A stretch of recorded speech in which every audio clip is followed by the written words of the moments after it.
Début 2013, la Maison de l'Emploi et de la Formation Drôme-des-Collines-Royan-Vercors a été sollicitée par la Chambre d'agriculture de la Drôme. Cette dernière était en contact avec plusieurs exploitants qui avaient suivi un cursus d'accompagnement proposé par Vivea sur la performance économique des exploitations. Pendant ce cursus, il s'était posé un certain nombre de questions sur le management, sur l'organisation des chantiers, la gestion des saisonniers. La Maison de l'Emploi et de la Formation a donc mobilisé le dispositif régional Sécurisera, qui permet à des petites entreprises, entre 0 et 250 salariés, de bénéficier de l'intervention d'un consultant, financé à 100% par la région Rhône-Alpes, sur toute thématique en lien avec les ressources humaines. 6 exploitants de la Drôme ont donc suivi un accompagnement entre mai 2013 et mars 2014 par le cabinet Doxa+.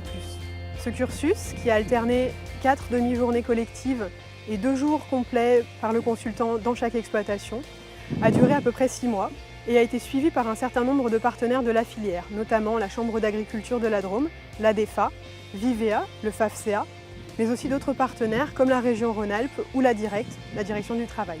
Le film que vous regardez aujourd'hui est issu de la volonté des partenaires, mais surtout des exploitants, de partager les enseignements de l'accompagnement. Il est aussi l'occasion de rappeler que les ressources humaines sont stratégiques pour toutes les entreprises et que même de toutes petites actions peuvent avoir un impact réel sur la performance économique.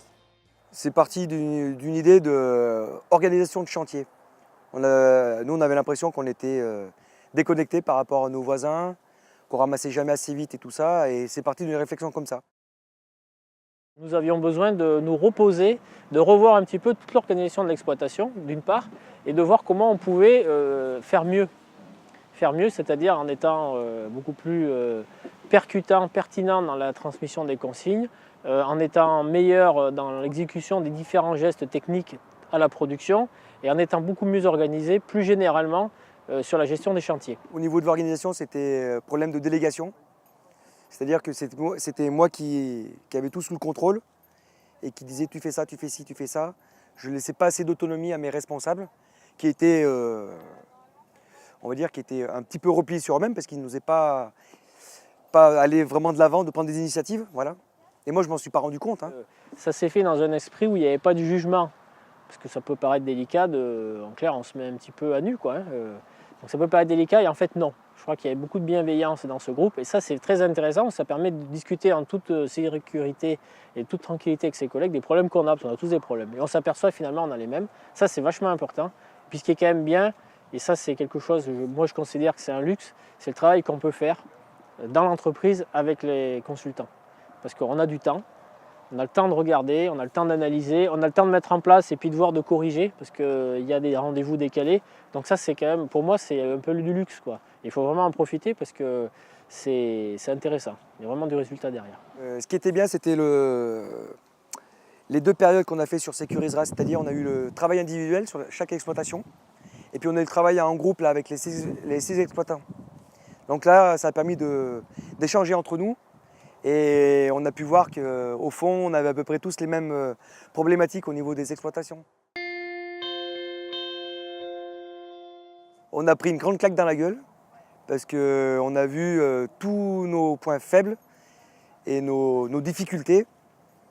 Et on a mis en avant toutes ces problématiques et on a essayé d'y travailler dessus. C'est quand même pas évident du jour au lendemain de tout chambouler.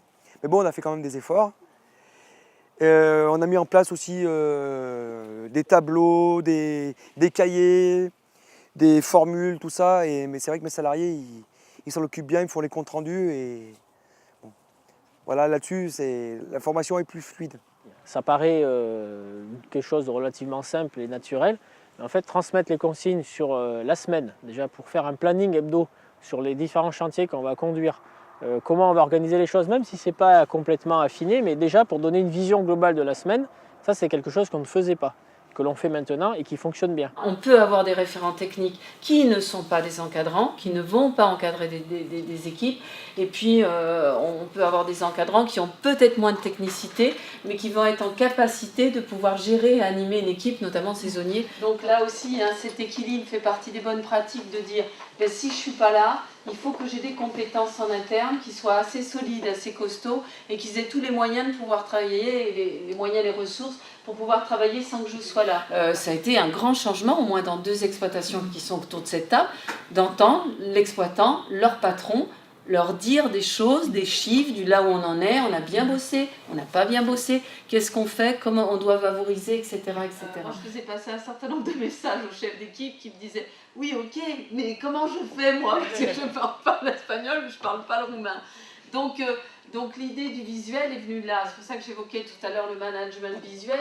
Plus vous allez être dans le visuel et plus ce sera aussi facile et international parce que vous avez aussi une population salariale qui est internationale. On a fait ce que je faisais jamais, un entretien individuel de chaque salarié pour voir un petit peu ce qu'il pensait un petit peu de l'entreprise, un petit peu fait. C'est vrai que c'est une chose que jamais bien fait. Je m'adressais plus à tous les salariés, jamais individuellement.